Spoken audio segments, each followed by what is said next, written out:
Hey, it's Karalyn here and welcome back to my channel.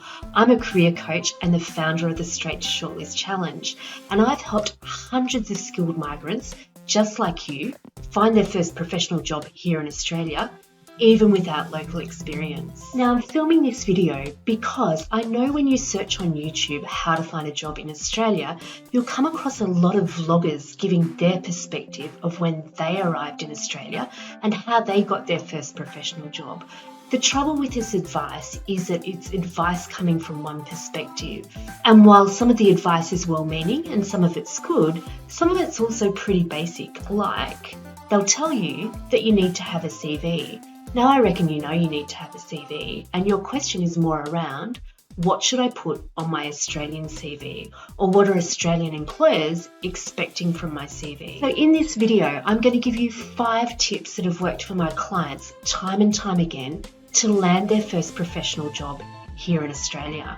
But make sure you watch to the end of this video because I'm going to give you the number one thing that will make the biggest difference to you getting a job in Australia. And if you take this advice, it could just be the difference between you getting a job that you deserve at your professional level or ending up driving an Uber or a cab here in Australia. Now, don't get me wrong, there's nothing wrong with those jobs. It's just that if you want to be an engineer and you love being an engineer, why would you want to drive an Uber? We need your talents and we need your skills, and you want a job that matches your talents and matches your skills. But before I give you my 5 tips to help you land your first professional job in Australia, if you like this video while you're watching it, I'd really love it if you gave it a thumbs up.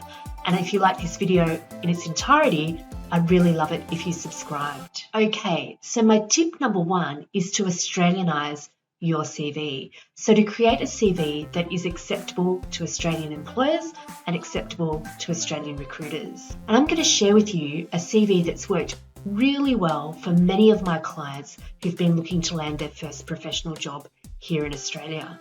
Now, the first thing to know about the CV that you'll use in Australia is that they're built around the job and they're built around you, the person. So they're showing an employer that you've got the skills to do the job, but they're also showing some of your personality as well. Now, the reason that that's important is just as much as Australian employers are looking for a skills fit, they're also looking for a cultural fit. So if you know yourself and you can convey that on your CV, you're much more likely to attract an employer where you'll fit into their team and fit into their culture. Finding a place where you want to work means that you'll be much happier. So before you sit down and write your CV, it's worthwhile reflecting on who you are, the skills that you can bring to the table, the strengths that you can bring to the table, and the value that you'd like to deliver to your future employer. Here's a CV that does just that, and a style that's worked really well to help my clients land their first job in Australia. On the CV, you can see that it boldly states the type of job that this person is going for and the skills that she brings to the table. Her career objective is like an elevator pitch. It explains why she's been successful in delivering the value that she has. So you can see it does it like this. She says, driven by a desire to provide exceptional value with an insatiable curiosity around acquiring new skills, I'm known for my ability to step in and get things done. Time and time again, I've demonstrated an outstanding capacity to step up and succeed taking on new challenges. I've played a pivotal part of ABCD's growth and sustained success in an intensely competitive and traditionally transactional market. And then it leads into the skills that she brings to the table. On this first page, you can also see we've listed representative highlights. Now, these are essentially her achievements, but they're expressed in terms of value that she delivered to the employer. CV also has a career summary on the front page, and then it goes into the job. The reason that we have this information on the front page is that it helps this CV pass the 6-second test. So recruiters will typically only look at your CV for 6 seconds. Okay, my tip number 2 to help you find your first professional job here in Australia is for you to provide some context on your CV that helps Australian employers understand where you've worked. Australian employers may not know the nature of the company that you've worked for. They'll know who a Google is, for example, or a Deloitte or an Amazon. But if you've worked for a smaller organisation that's a national-based organisation in your country, for example, don't assume that Australian employers will know who that company is or what that company does. So if you've not worked for a large, well-known global brand, I encourage you to provide an explanation on your CV or your LinkedIn profile. And for everyone, whether you've worked for a large brand or not, I suggest that you put some information about the challenges of your job on your CV or your LinkedIn profile. Because if you put what the company does and the challenges of your role on your CV and your LinkedIn profile, as a recruiter or an employer reading that, I'll then understand why your achievements are so impressive, because you've given me context.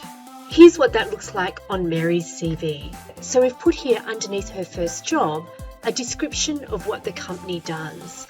Leading provider of fully integrated information retrieval solutions, established in 1984, acquired by XXS and transforming with multiple acquisitions since.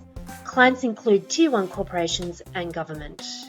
We've also put the challenges of her role. So here we've got challenges have been significant. With the move to paperless offices, the market is fiercely contested and price-driven, making it imperative to find new ways to support and drive growth. Knowing what the company does and knowing the challenges associated with Mary's role, instantly the reader can understand why Mary's achievements were so impressive. So my tip number 3 is to get out and about amongst the locals and have some fun. Now, the reason that I say this is that if you're worried in any way about your communication skills, this will help you get more confident and also understand local expressions. Also, it can be very isolating looking for a job.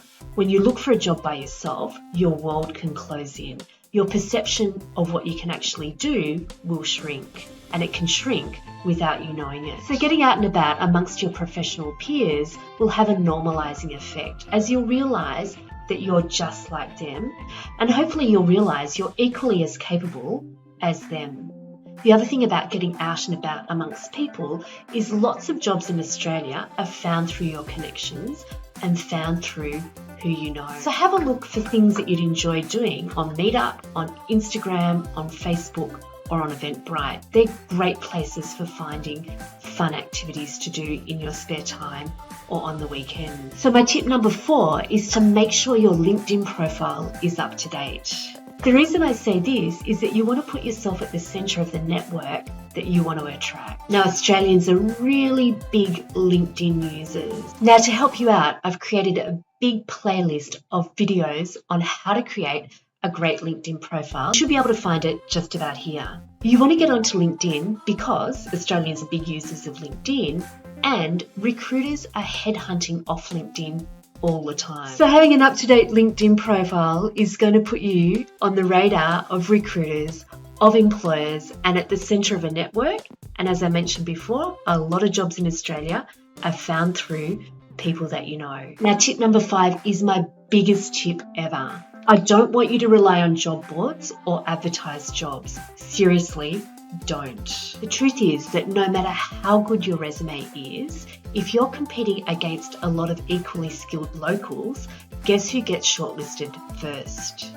If you apply for an advertised job, you'll often be told by the recruiter that you need local experience without any real explanation of what that local experience means. It can mean that you need specific accreditation or recognition. It can mean that you need knowledge of local regulations and local legislation. It can mean that the employer is worried about your communication skills or how you fit into their team. And here's something else to think about. It also can mean that your professional brand is tied up with the brand of the country that you're coming from. And what I mean by that is the experience that the recruiter has had of your country. Now, research has shown that recruiters look at your resume for as little as 6 seconds. Relying on recruiters to trust you based on a quick 6-second glance at your resume may mean that you'll end up in the job market a lot longer than you want to be. Or even that you'll end up in a much lower level job that's not a great match for your skills and experience. Unless you have a skill that's hotly in demand, I suggest that you focus a lot of effort on connecting with the locals and finding a way to get recommended or referred to a job, because the research has shown that you'll be 4 times more likely to be successful in getting a job if you're recommended for it. That's because you're coming from a trusted source, the person that's recommending you. You're not an anonymous piece of paper. So now you might be saying, well, that's all well and good, Karalyn, but I know nobody in Australia. How do I get recommended or referred to a job? Well, I run a challenge called the Straight to Shortlist Challenge. And in that challenge, I help you avoid the pain of going through recruiters and getting rejected because you don't have local experience. Using LinkedIn as a platform, I teach you step by step how to rapidly build your network so you can find yourself getting recommended or referred to your next great job. So if you'd like to find out more about the challenge, I need you to do one thing. Download my free LinkedIn profile checklist. Not only will you get great tips to create a fantastic LinkedIn profile, but you'll also be on the mailing list to get invited to the next challenge. Like I said, I'll take you through the 5 steps of networking to get your next great job, and you're less likely to go through the pain of hearing that you need local experience. So I hope you found this video to be insanely useful. If you like what you hear, please give us a thumbs up. If you like what you hear and you want to hear more of us, please subscribe, and I'll see you in the next video.